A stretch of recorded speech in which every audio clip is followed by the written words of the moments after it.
Hello, Professor Mustafizur Rahman, retired professor of NUS. He will give a special lectures on hybrid micromachining process. He will share his experience. Professor Mustafizur Rahman is a retired professor of NUS. Presently, he is a director of Microtools Private Limited, a company that focuses on the design and development of new machine tools for micro oblique nano machining process. He is also a director of Shivanto Engineering Private Limited, a company that focuses on the design and development of offshore machine products. Professor Mustavizur Rahmans did his BTech from Bangladesh University of Engineering and Technology, and then he completed his master's and PhD from Tokyo Institute of Technology. Professor Rahaman is a highly visible researcher in the areas of micro nano machining and covering both conventional and non-conventional EDM, ECM, or EDM processes. He is the first researcher in the world to propose compound machining process using both conventional and non-conventional simultaneously and or sequentially, especially in the areas of micro and nano machining process. He served as visiting guest professor, distinguished visiting professors, visiting in many international universities such as Tokyo Institute of Technology, Tokyo University of Agriculture and Engineering, also University of Malaya. Also, he is a consultant United National Development Programs. He also served in various professional society such as regional editor of International Journal of Mechatronics and Manufacturing System UK, Journal of Engineering Design UK, Journal of Machine Engineering Poland, Journal of Manufacturing Technology India, International Journal of Automation Technology Japan, International Journal of Precision Engineering USA, International Journal of Manufacturing Science and Technology France, International Journal of Material Processing Science and Technology, International Journal of Precision Technology UK, and International Journal of Precision Engineering and Microsystems Designs.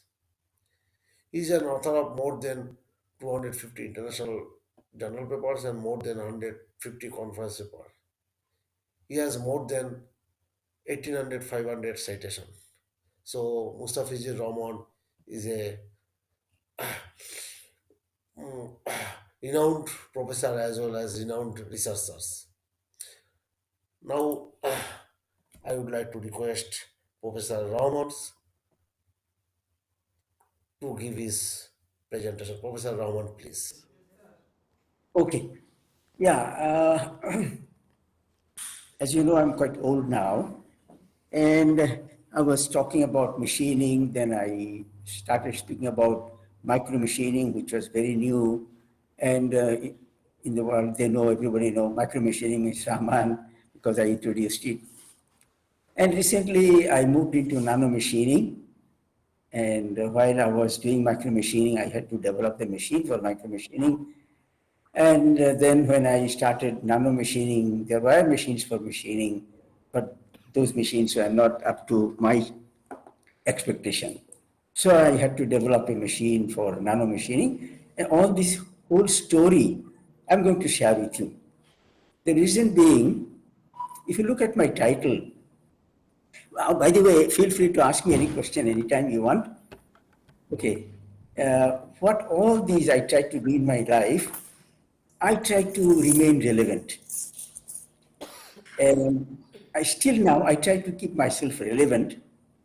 How I keep myself relevant, not intentionally, but it is my nature. And I thought that helped me a lot. And I'm still relevant. I'm doing something. So, I expect everybody should try in life to remain relevant.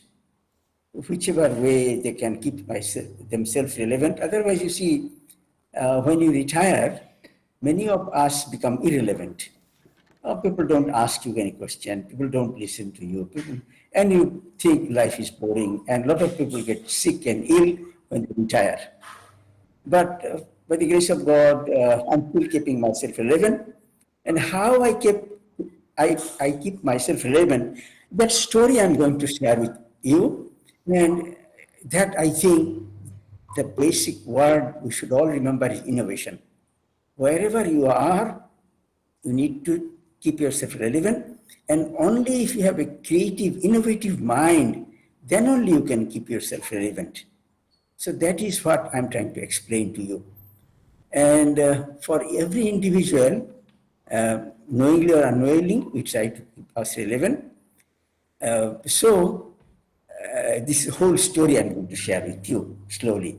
And I hope you'll find it important because all of you are attending these courses to learn something new, something from where you want to take it forward, to innovate more things to keep yourself relevant.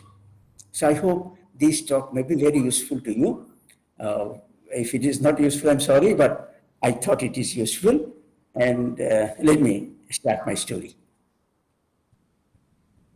Now, relevance. Now, come to the point of relevance. As you see, relevance, there are few categories of relevance. One is family relevance. Most importantly, family relevance, community relevance, professional relevance, and industrial relevance. So, where you are, you try to make yourself relevant to all sections, okay, wherever you are, like family relevance. In the family, every member should try to keep them family relevant, you try to say, and you try to be relevant to the family. And for my case, how I did it, I'll tell you.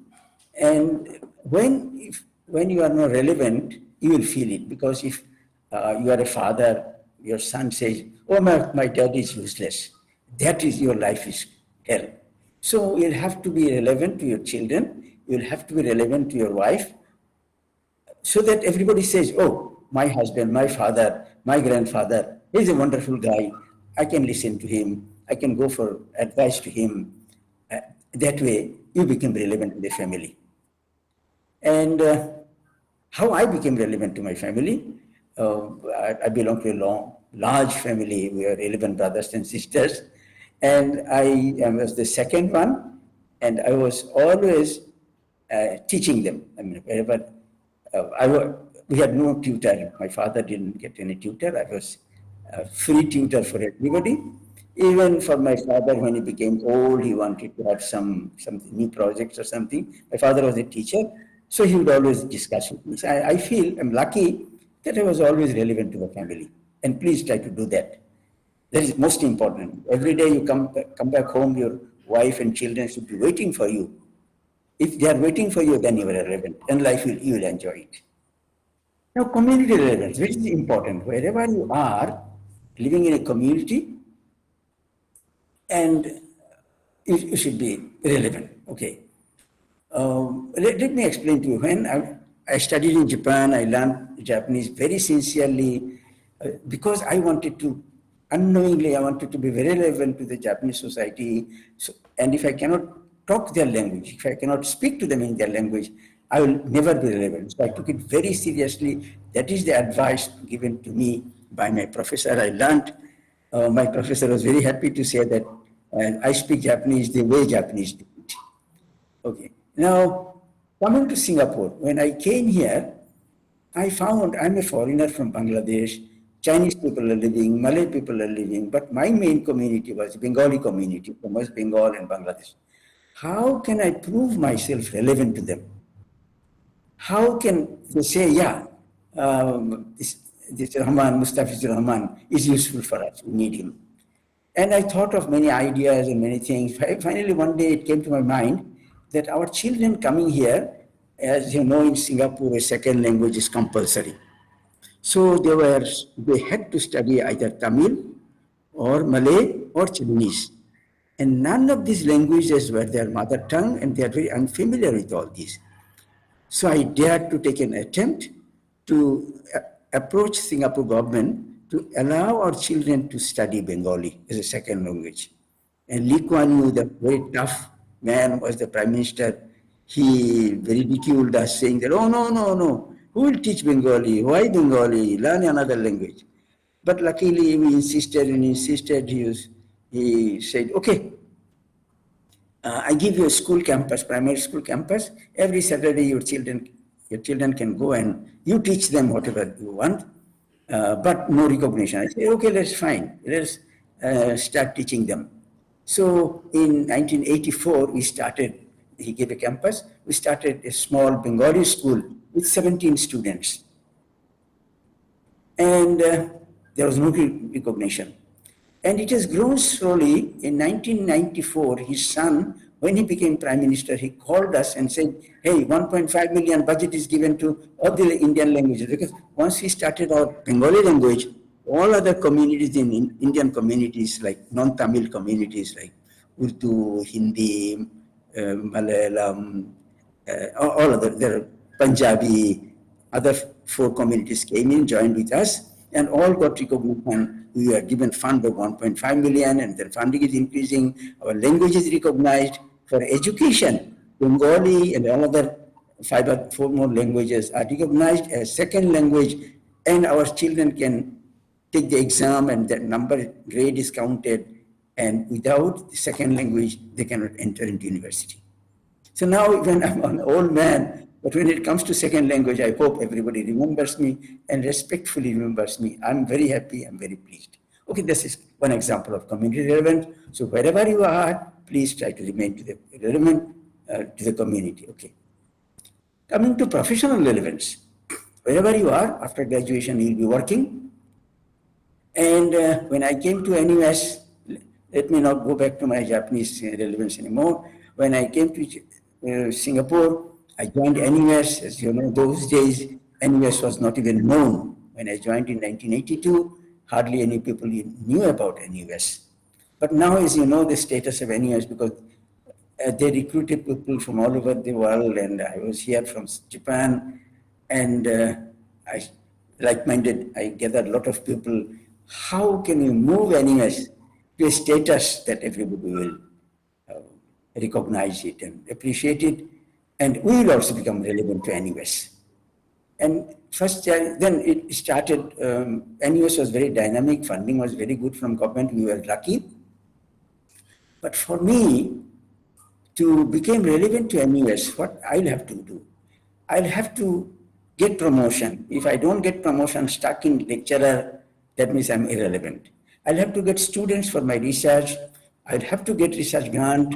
I'll have to publish, and I'll have to remain, most importantly, through all these activities, I will have to remain visible to NUS as well as outside. And for that, I really, for my own relevance, I thought, what should I do? My research was on machine tools in Tokyo Institute of Technology. I was studying machining, machine tools, and so on. But if I continued that research, after I even developed a new machine with ferrocement, that was a wonderful machine, but when I applied for my next grant, money was not coming. I was thinking, what am I doing and what I should be doing, what I'm doing for which I'm not getting funding, and what I should be doing for which I get funding. And this is a long story, I make it short. I found in future, things will get smaller and smaller, and the reason I will explain later. And I should think of micro machining. And if I might take my own life story, let me explain to you. When I was, after graduation, my professor wanted me to work in a Japanese machine tool factory that was Makino machine tool, very tough. My PhD was in 3 years, which was very tough. With all these, I developed an ulcer. And I went to the hospital for inspection. They put a camera, endoscopic camera, into my tummy. The diameter of the tube was 10 millimeter. It was painful. And I thought, oh God, next time I will not come for any inspection. But and they gave me medicine. I was cured. But the doctor was insisting I should go for inspection. I told my boss, no, I won't go for it because it is very painful. Anyway, all short story. I was dreaming to make that tube narrower, but it was done. By that time, the tube changed from 10 millimeter to 2 millimeter. So that way, I got inspiration that things should be smaller and smaller. And I started microfabrication. That was my research. And as you know, it has become a buzzword. Not a buzzword, it's a popular word. And you are having even short courses on micro machining and hybrid machining.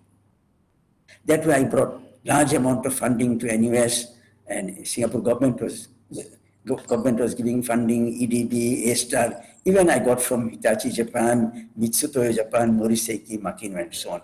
So that was really wonderful, my choice. So I became professional relevance. By the grace of God, I got my promotions and everything quite fast. Now, after retiring, I retired. I wanted to retire, but NUS was not leaving me. At the age of 69, I retired, and 2018. But before that, with my all research findings, patented items, NUS asked me to form a company, and I formed Microtools. But I was not running it. It was run by others, and products were, I will not go into details of that, very relevant to research. And I continued, and I started developing machine, which is for micro machining. Then I developed a machine in 2010 for nano fiber fabrication. And recently I developed a machine for diamond turning, which is for nano machining, which is one of the best machines in the world. I will elaborate on it because I want to keep myself relevant. These are the machines: micro machining for TT110, for nano fiber fabrication, ES210, Optima, my latest machine for diamond turning. Let me not become a commercial talk, let me move on. Okay. So I told you the story about my micro machining, how I got it from my ulcer in Japan. Okay. Now, if you look at it, why engineers should, these are all innovation, correct? And as you know, we should be very happy that you'll have to do new things, new innovation, because as you know, the quotation by Einstein, engineers create that which has never been. Albert Einstein. The rest of the quotation, let me skip. So basically, mechanical engineers, it is our responsibility to make new things, new innovations, and so on. Okay. Now, so you'll have to innovate in community, in whatever, wherever you are, you'll have to innovate ideas, products, and so on to keep yourself relevant. Okay. And wherever there is a necessity, you try to solve the problem. Then you'll become relevant. Okay. And as you know, why I chose about micro machining, everywhere is needed. Life sciences, communication devices, storage devices, micromechanical devices, everywhere these micro products are necessary. So I think I made a right choice. So you'll have to think. You'll have to think what is next innovation, how can you do it, and what is necessary for that. So today what I will do, talking about so much of relevance and innovation, I will try to share my experience how to keep yourself relevant in your profession, in teaching, research, and so on. And if you're interested after retirement, how you can do it. Now, recently I developed, I'll tell you the story that how I developed micro nano machining, ultra precision machining in 2005. And from there, in 2018, I started developing a machine for nano machining. This story I will elaborate later. Okay. And simple quickly, why I need to develop a diamond turning machine at this age. If you look at this, a quick one, Hubble telescope, sorry, which was developed in 2012, the view of the universe. And Webb telescope, which was developed in 2022, they see the pictures 4 times better, even some more than that, better previous one. So things will have to be developed, things will have to be improved. And so that's why I fall, and to see the world much better, even see when your endoscopy, everything is done, the vision system should have this optical devices, optical lenses, which are very, very precise. That story also, I'll tell you, that inspired me to develop this new machine. Okay. Okay, as I told you, moreover, actually innovations come from necessity. If you look at most important necessity now, why you should be innovating things. As you see, everybody wants that quality of life should be better. And for that, we are working hard to improve the productivity because we want affluent lives. But unfortunately, if you look at the resources, as you improve your quality of life, improve productivity, your resources are getting depleted, like energy, water, food, materials, everything. So this is the current trend. But can we allow that? And if we continue with that, we'll be destroying the nature.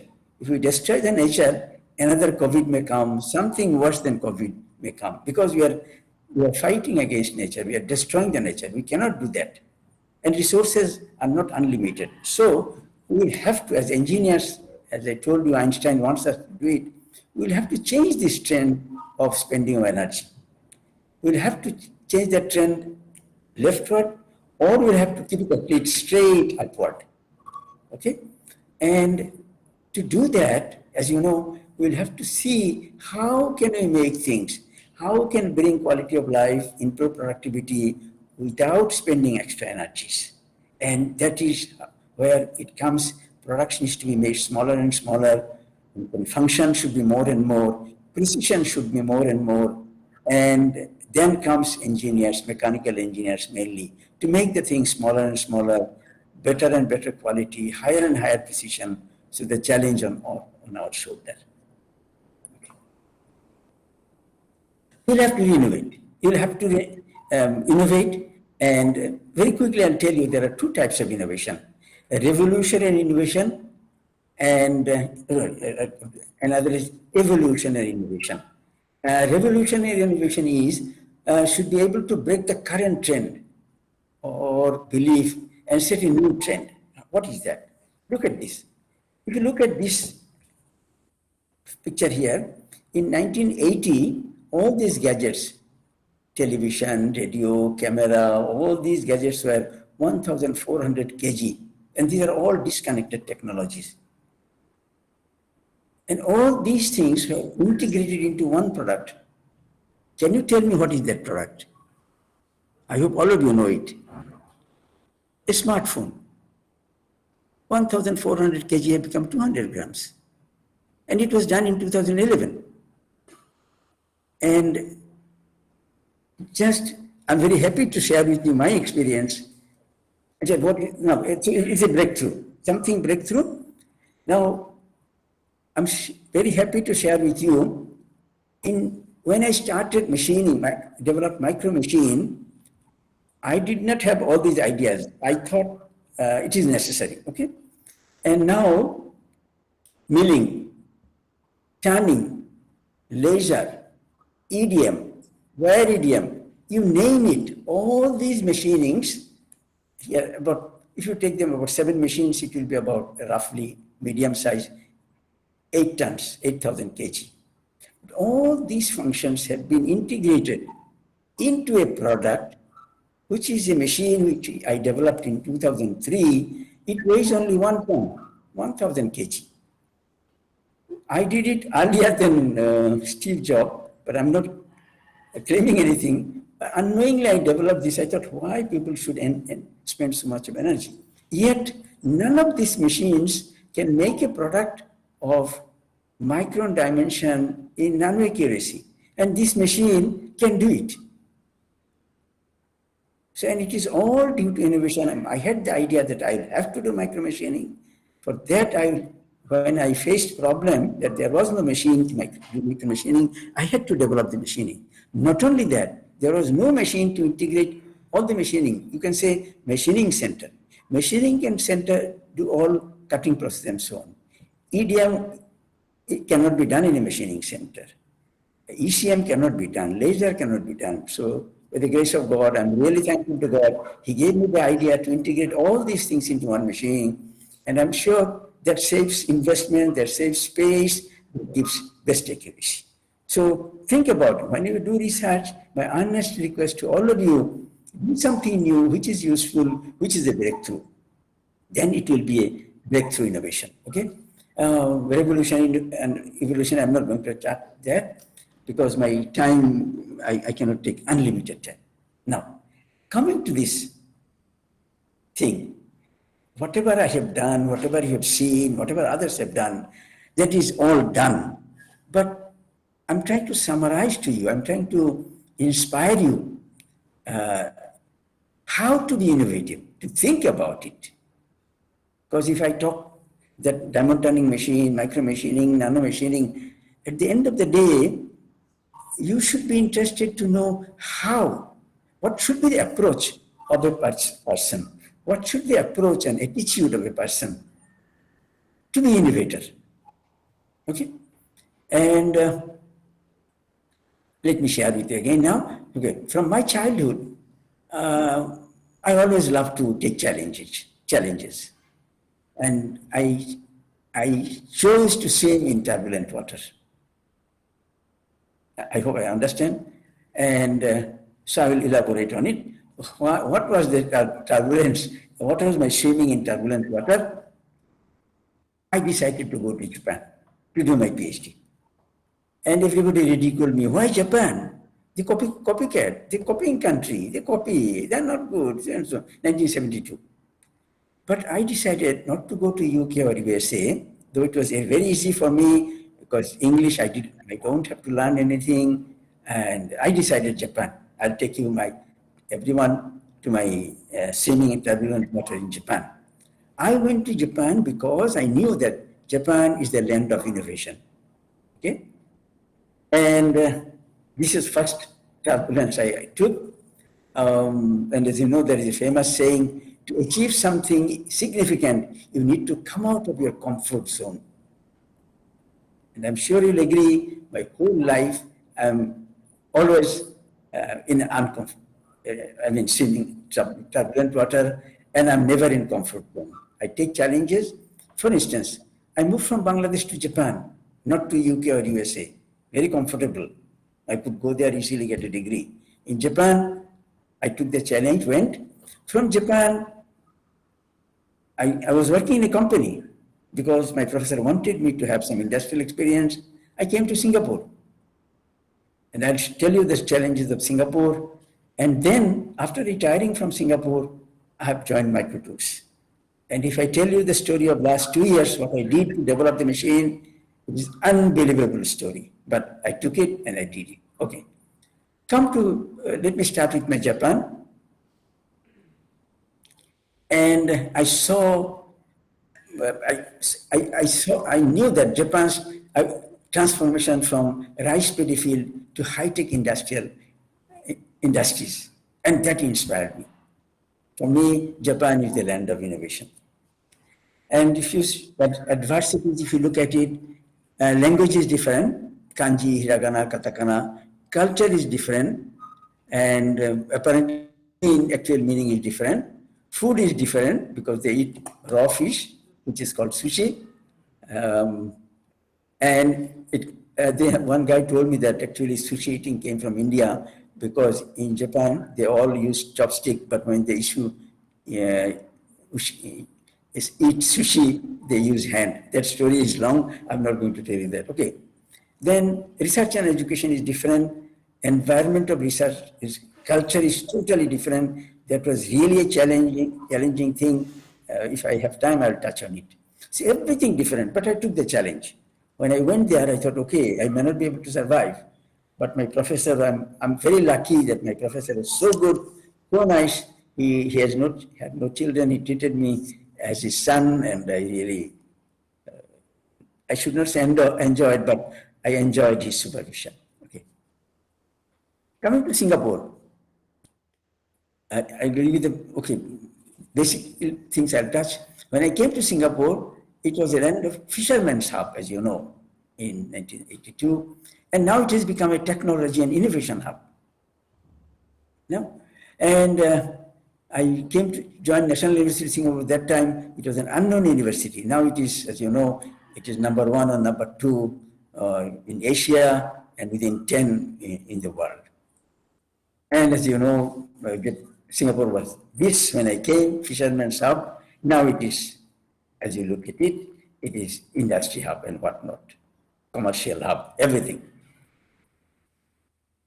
Okay, coming to again, now what as an engineer, as I told you, now I take it there. Engineers need to be innovative and they'll have to develop new products which others are yet to do. Please remember, you'll have to do, never try to go for incremental work.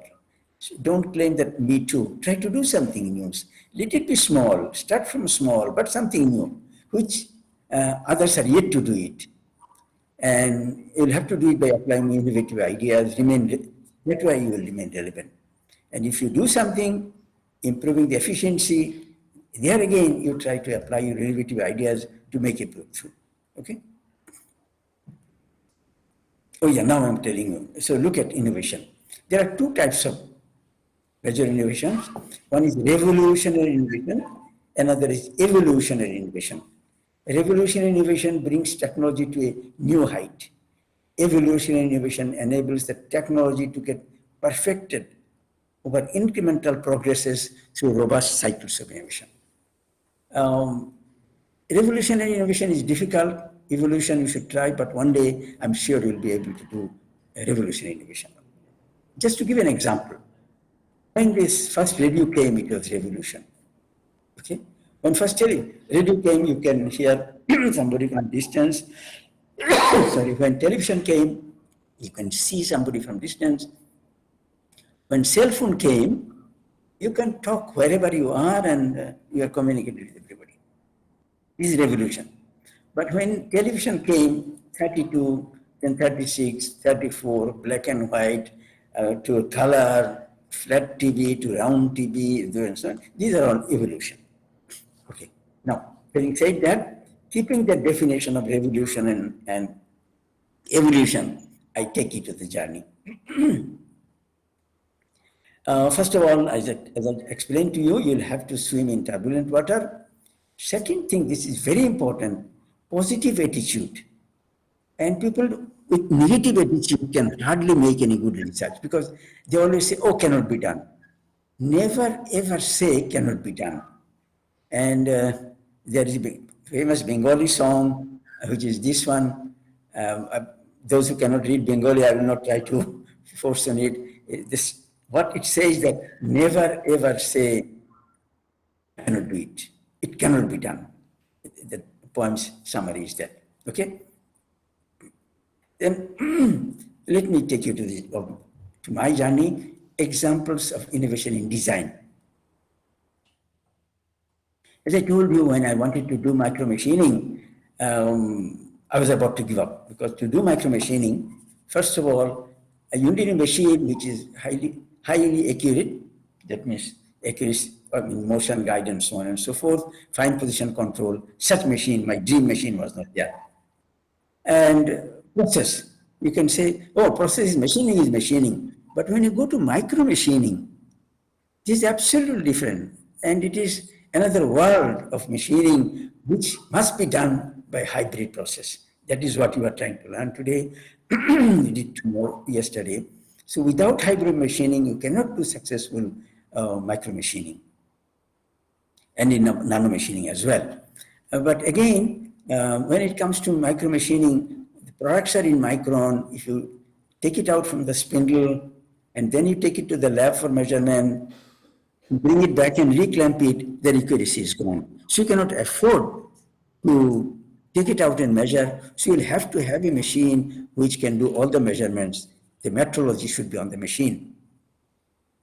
So that way, you'll have to have a machine which is highly accurate. It can do hybrid processes and it can do the metrology. So that was the big challenge. And luckily we did it. Now, hybrid, I think Professor Parvez has explained. I don't take you to the journey of what is hybrid machining, why you need it. It has been done, I hope, by Professor Parvez, and successfully did it. And for that, we developed the machine. This journey I'll make it short, and these are the qualities of the machine. I will not dwell on it. And you'll have to have inquisitive mind. Okay? Inquisitive mind means you'll have to have vision, you'll have to have commitment. Your thinking should work simultaneously. Okay? And let me explain to you, I'll give you two examples. Okay? This is important a little bit. Inquisitive mind and intention to learn and explore. This is a long story, I'll try to make it short. Please listen to me carefully. When I went to Tokyo Institute of Technology, my professor, Masuko Masami, after 1 year, he retired. And I was very lucky. He got King's Medal for his research in 1953. And before he retired, he was my supervisor for 1 year. And he said, okay, Raman, I will not be your supervisor after 1 year. So you get attached to Professor Ito Yoshimi. Ito Yoshimi was my actual supervisor. But he told me some stories before he left. Quite often he would talk to me and tell me stories. One of the stories was how he got this gold medal and what he could not do. So that story really touched my heart. And when I became professor, then I offered this project in 2006 to one of my PhD students, and he did it in 2010, and it was further done by another student. Okay, this story, quickly, I will not take much time on it. Please try to listen to me carefully. In metal cutting, I'm sure all of you know, have done metal cutting. In metal cutting, very basic thing is as your chip thickness increases, your cutting force increases. This is chip thickness and this is force. So as your chip thickness increases, your cutting force increases, obvious. But we found when chip thickness becomes very thin, cutting force rather increases from certain level, and this cutting force, though the chip thickness is large, it doesn't end up in zero. Even chip thickness is very little, you have force, cutting force. And this juncture he found out, but he could not explain that. He found an interesting phenomenon, and for that he was recognized that there is a future in this area. He got King's Medal, which is given once in a year to engineers. Okay. So, as I told you, and from actually when I started about it, why I needed it, because when you do ultra precision machining, it cannot be normal machining. As you know, in textbooks, what you see machining has two zones.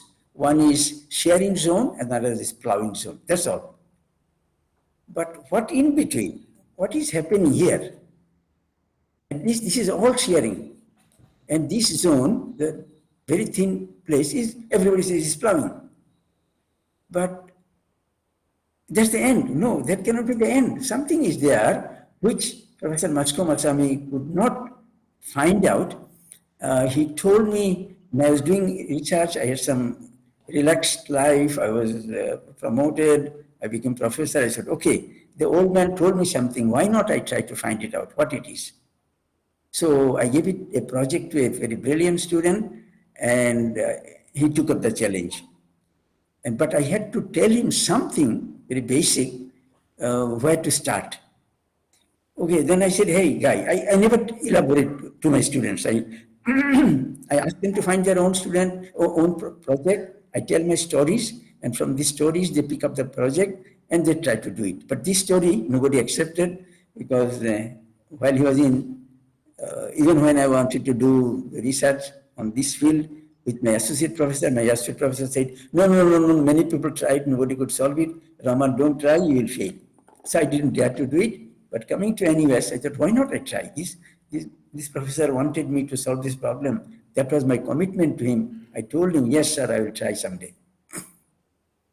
So after I give this project to the student, I told, hey, guy, Unkeng Sun, what is there in a tool From shearing, it goes to plowing in between. What is the thing which could affect? So I'm requesting all of you to think, what will be the difference? What is normal tool? As you think, everybody will think that tool is very sharp. Oh, by the way, I'm not talking about micro machining because Professor Parvez is going to cover it. I'm jumping to nano machining. But yet I will give you the examples how to say, yes, it can be done, never give up, and never say no. And you will have to have inquisitive mind. Okay, that I will take you to a quiz later. And the student, I tried to beat around the bush and said, hey guy, I think only thing, when you do shearing, large cutting forces, and when the chip thickness become very thin, what could affect it? It is only the edge radius of the tool, which could be the naughty guy. And luckily, it worked. And he took it challenge, and so it elaborated on it. And when this chip thickness becomes very thin, only this edge radius comes to play. And I'm not taking you to the detailed journey, but quickly I'll pass through. As you see, everybody thinks tool is very sharp, which is not true, and it has some roundness as you magnify it under high power microscope, and that was the point of thing. This theory part I'll not go into very quickly. As you see, when edge radius is R and chip thickness is A by R here is greater than 1. And here chip thickness is slightly smaller than the edge radius. So A by R, slowly as you take this line, A by R is getting smaller and smaller. At a certain point, it is very thin. At that point, that thing he elaborated and did some finite element analysis, and he found there are actually two zones, primary deformation zone and secondary deformation zone. And primary deformation zone is this one. This also, you'll get bored. I will not keep you engaged much. When this effective rake angle becomes very small and small, then this primary deformation zone plays. And when this A by R becomes greater than 0.25, what happens? When the cutting edge presses on the chip, all the chips flow on the shearing plane. So that is what we see as shearing. But when A by R becomes smaller, very thin, that means A, chip thickness being very thin, then below 0.25 in the case of steel, you see some of the material, because this gap, as you see, the cutting edge and the workpiece surface, some of the material flows below the cutting edge, because every material has some elastic property, and some of the material escapes below the cutting edge. Okay, and that is all these 6 stages were elaborated, and I'm not going to go into it. Now, when A by R is very large, then concentrated shearing takes place, which we see as chip. When this A by R is very small, then extrusion mechanism, because some of the material flows below the cutting edge. So that is something like extrusion, but I cannot say it is extrusion. We call it as extrusion-like mechanism. There is a story when we published in CRP, forming group and cutting group thought about it and came to an agreement that this mechanism is a new mechanism between shearing and plowing. This is called extrusion-like mechanism. Okay, and that is how you get very fine surface finish in nano. In machining, that could not be thought of. You get nano at this stage for steel. When A by R is around 0.25, you get a surface which is very clean, very clear. And when A by R increases, you get rough surfaces. When A by R becomes less than 0.25, you get again rough surfaces. And if you look at the data, and at this stage, when A by R is 0.2, you get surface under different cutting speeds, you get surface finish of 22 nano, 20 nano, and 17 nano. Okay, so that was first established in 2000. We published in CIRP in 2010. That is called tactile mode machining, and to get nano surface. So this way, you carry something in your mind, think about it, and when you have a free time, you try to get out of it, and something more I'll elaborate on it. Yeah, okay, later as we go ahead. So I hope you know how to do something breakthrough. Some breakthrough, you'll have to have passion for it. You'll have a commitment to it, and you'll have to carry it with you. Remember, whenever you get a problem, never say it cannot be solved. Don't throw it. Keep it in your mind. When you have idle time, you think about it. Okay. Now, think about it. What should be your thinking process? Let me tell you. How again, I will share with you my thinking process. And you cannot think something absurd. You'll have to justify it scientifically because you're an engineer. You have studied the fundamentals. You have studied the theories.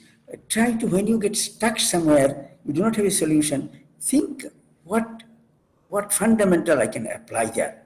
So your fundamentals should be very strong. That's why in undergraduate, we try to stress more and more on fundamentals. More than the application you learn, no doubt, but fundamentals should be very clear. I stress on this point, fundamentals should be very clear and no compromise. Should be very clear. Now, here is the example.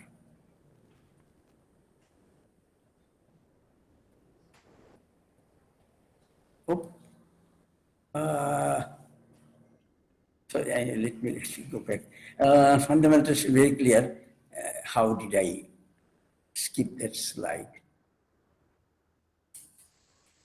Anyway, sorry. I skipped that slide. I thought you have listened to me many times how I developed a 50 micron shaft.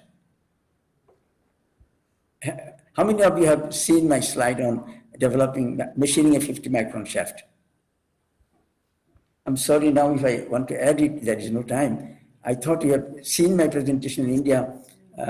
Professor Parvez can also share how I developed first a 50 micron shaft because people do longitudinal turning. On the contrary, I did step turning where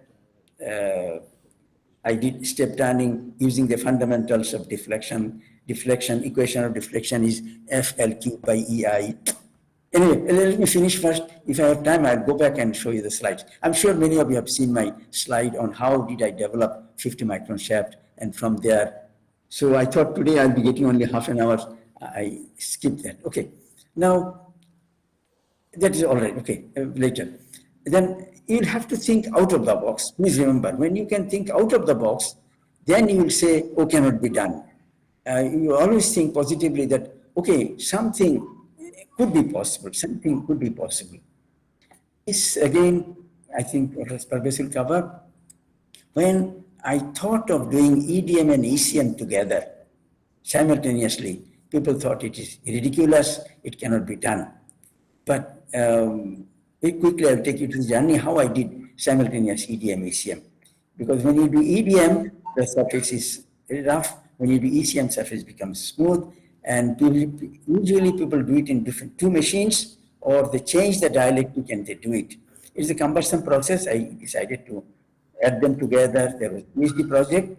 And how I got the clue, one Japanese Professor Masaki, he did a PhD project in EDM, and he showed me his thesis and said, Prof, when I do EDM, why I see bubble? This is ECM. I said, allow me to do a PhD project on clearing this idea. He said, yes, sir, go ahead. So I gave this project to a Vietnamese student. I asked him to combine EDM and ECM together in one process. He also said, sir, impossible. But I told him, hey, guy, try. I'm sure you'll be able to do it. Why you see a bubble? And he did it successfully. and that paper was also published in CIRP. What happened? I told him, when you do EDM, are you sure that you need 100% deionization? And when you do ECM, do you need 100%, 100% ionization for ECM and 100% deionization for EDM? He got confused. So he tried and found that when a dielectric is partially deionized, still up to 22% of deionization, still you can do EDM. When a dielectric is up to 18% ionized, you can do ECM. So he thought of the idea of low resistivity deionized water. He could do it. This, you can study the paper. Professor Parvez may be elaborating on it. So using this partially deionized dielectric, we could do EDM and ECM together.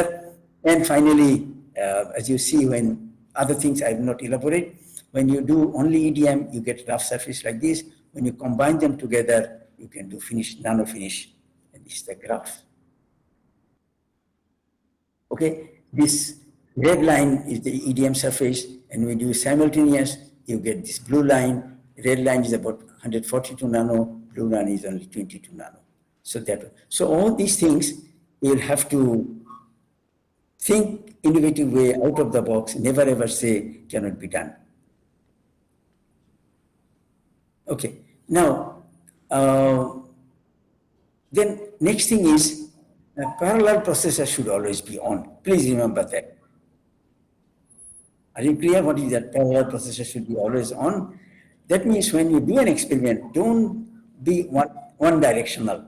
You'll always think, you may be wrong in your thinking, but experiment is never wrong. Experiment will give you the result. Try to very frankly accept it and analyze them and keep your mind open. There could be other solutions, other answers.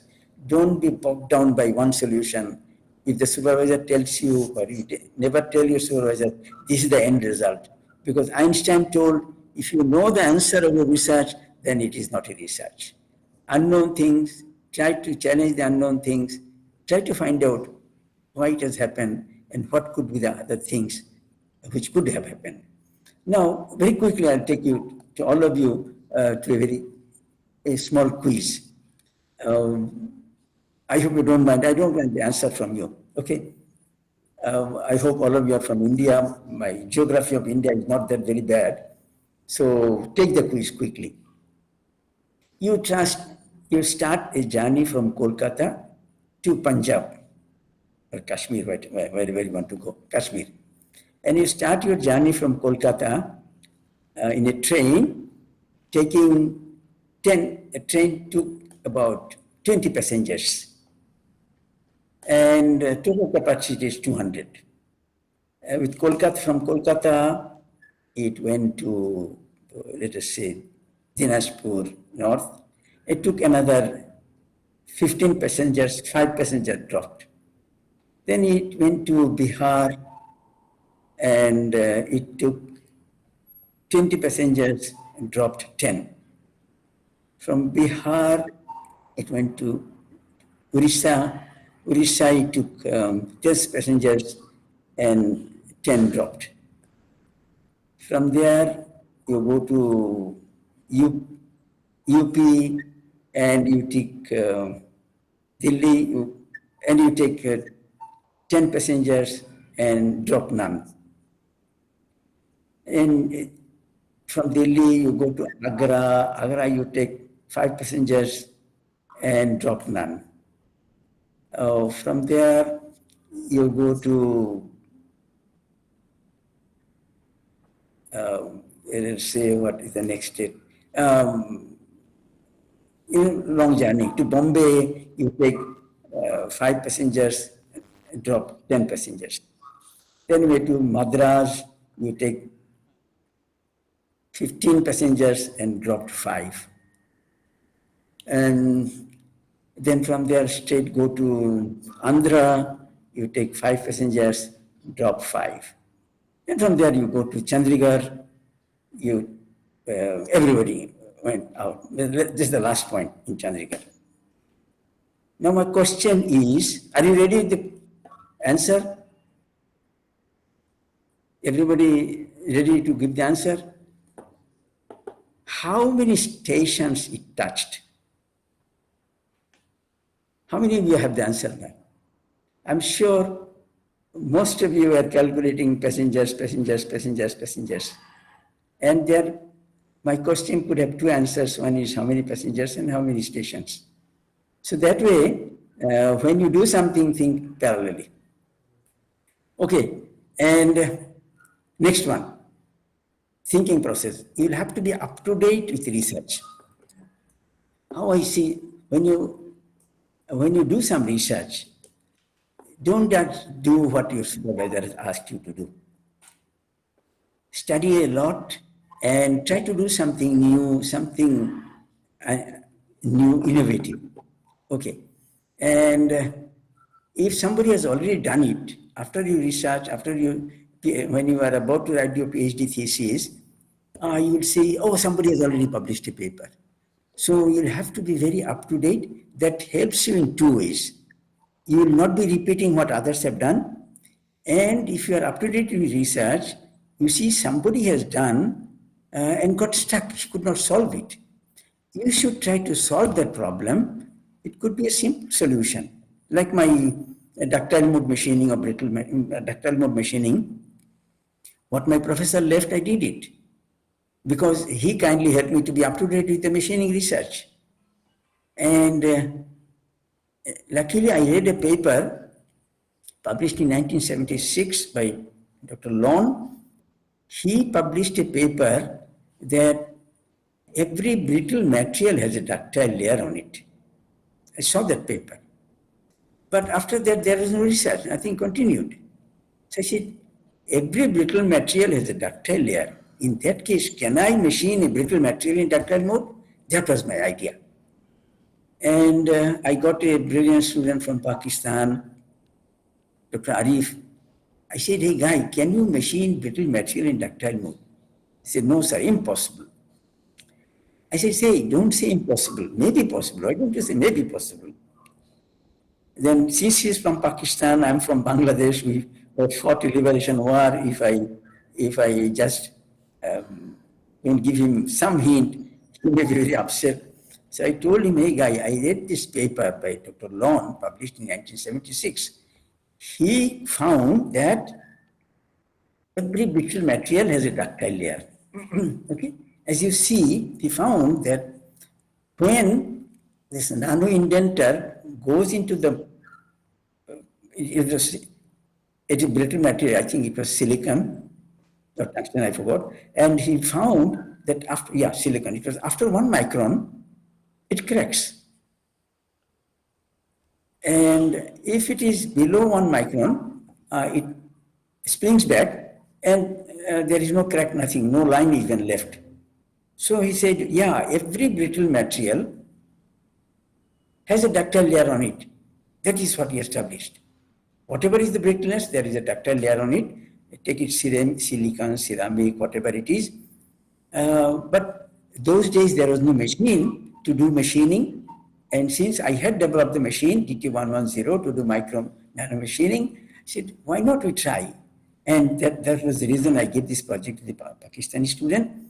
But his first question was, sir, if the ductile layer is only one, actually it is 1 to 3.5 micron, then how many years I will take to do machining, to give an object? I said, no, you cannot do only 1 micron. You will have to do few microns and few millis. So he said, impossible, cannot be done.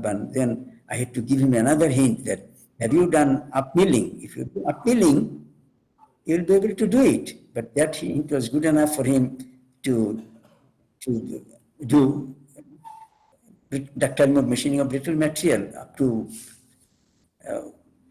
milli. Okay, so this is the thing. As you see, the thing is, if you do upmilling, the chip thickness starts from 0.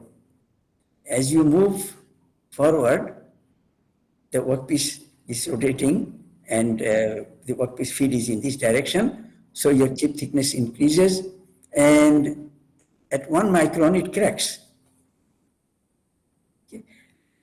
Now if this crack doesn't touch the surface, then you are safe. So if you reduce your chip thickness, your 1 micron will move up. If you reduce it further, your chip thickness will, because radial depth is increasing, so your chip thickness will increase. I mean, you can go deeper and deeper. So that way, playing with the feed rate, he could machine. And that's the thing. Quickly, I will take you to the journey. When the radial depth of cut is 150 micron, feed rate is 6 millimeter per minute, brittle fracture. But if you change your radial depth of cut even larger, but if feed rate is smaller, 6 millimeter to 4 millimeter, you get partial ductile. Now, if you reduce your radial depth of cut little bit, and feed rate remains same, and you get pure ductile mode machining. That means main factor here is to play with the feed rate.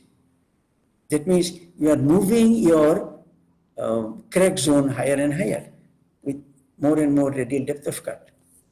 So this is how you can think about, be up to date with the latest, and you can do miraculous things. Okay, now, very quickly, I'll take you to the journey, why I moved into Rahaman turning machining. I told you the theory was developed, and I was not very happy with the results because, as you see this graph, Taguchi, very famous scientist of Japan, he predicted, his predictions, he made this prediction in 1983 that in 2000, people will be able to machine at 1 nano accuracy, in 1 nano surface finish. But that did not happen. I said, why? What is that? Why people cannot do it? Even in 2022 now, people are yet to get 1 nano surface finish.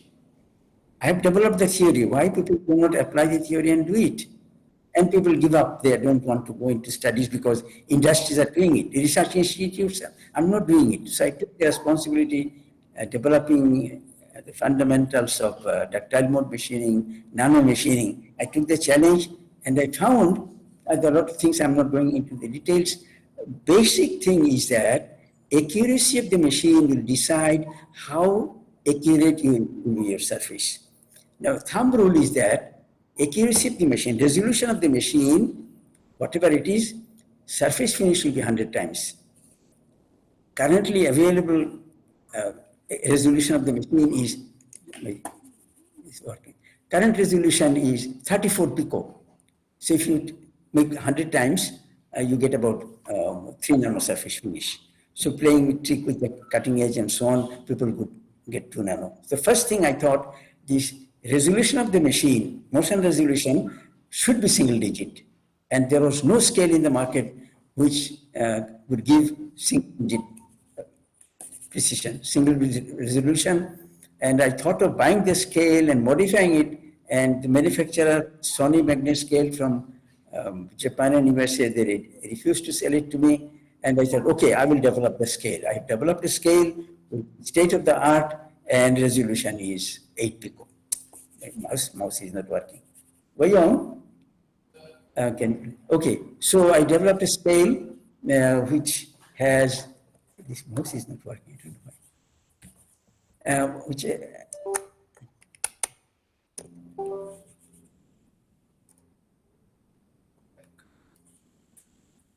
Anyway, so mouse is not working, I don't know why. Is it? Shall I try on this? Okay, that's okay. Okay. Okay. Yeah. Okay. So put it on the phone. Yeah. Okay. As you see, I think I'm way on.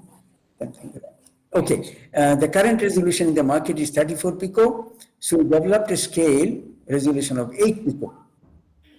And that fundamental was cleared. Then people, I will not take you to the details of diamond turning. People try to get the tool tip by 1-dimensional measurement, and we developed a 2-dimensional measurement. And tool setting, usually everybody tries to set the tool in micron, but we have developed a tool which can be set in nano.